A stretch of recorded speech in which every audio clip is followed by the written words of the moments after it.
की चर्चा की, और तमाम ऐसे नेता हैं जो तापमान का मिलान करने के लिए मिलान की उड़ान में दिखाई पड़ रहे हैं। वहां पे किसान को लेकर क्या ज्ञान होगा वो एक आगे आने वाले समय में आएगा। परंतु अब मैं आपको इस बात का उत्तर देता हूं जो आपने कहा। देखिए, आपने एम्स का रेफरेंस दिया, चाइना तो चाइना एम्स के के ऊपर, बारे में चाइना के ऊपर सुधांशु जी, चाइना नहीं नहीं के मैं ऊपर बोला गया, चाइना में एक कांग्रेस का मिनट 2020 नहीं वाला ही नहीं राग दोनों है सारी अभी भी। बातों का उत्तर दे रहा हूं हमीश जी, सारी। जी एम्स में सर्वोच्च न्यायालय ने अपनी टिप्पणी दे दी, तो उस पर हम कुछ टिप्पणी अब देना उचित नहीं समझते।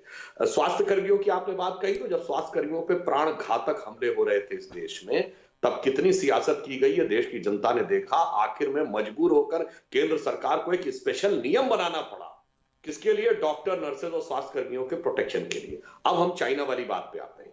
आपने जो बात कही, प्रधानमंत्री, सेना अध्यक्ष, रक्षा मंत्री, विदेश मंत्री सबने कहा, परंतु आपको विश्वास नहीं हुआ। कोई बात नहीं, यह आपका अपना विचार है, विश्वास न करें। परंतु चाइना ने पहली बार 70 साल के इतिहास में, जब से 1949 में पीपुल्स रिपब्लिक ऑफ चाइना बना है, चाइना ने भारत पे आरोप लगाया है कि हम उसके क्षेत्र में घुस गए।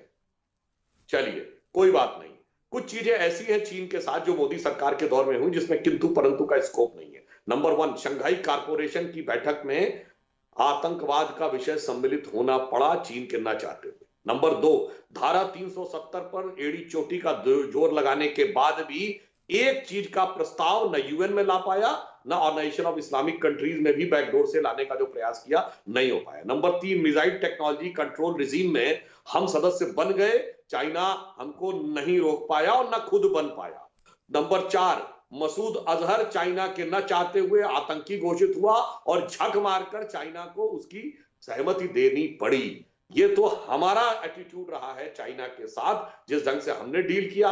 और पूर्व में क्या रहा है, अब अभी की बात तो छोड़ दीजिए, करार, व्यापार, सब कुछ को छोड़ दीजिए। याद करिए 1955 बांडुंग कॉन्फ्रेंस इंडोनेशिया की, कोई नॉन अलाइन में बुलाने को तैयार नहीं जी था जी चाइना सुधांशु को, जी। और नेहरू जी ने जाके वीटो कर दिया कि चाइना को बुलाओ, नहीं बुलाओगे तो हम नहीं आएंगे। तो चाइना के साथ सरकारों की नीतियों का अंतर साफ देखा है जनता ने, और कहां पर नीति है और कहां पर राजनीति है, यह भी देखा।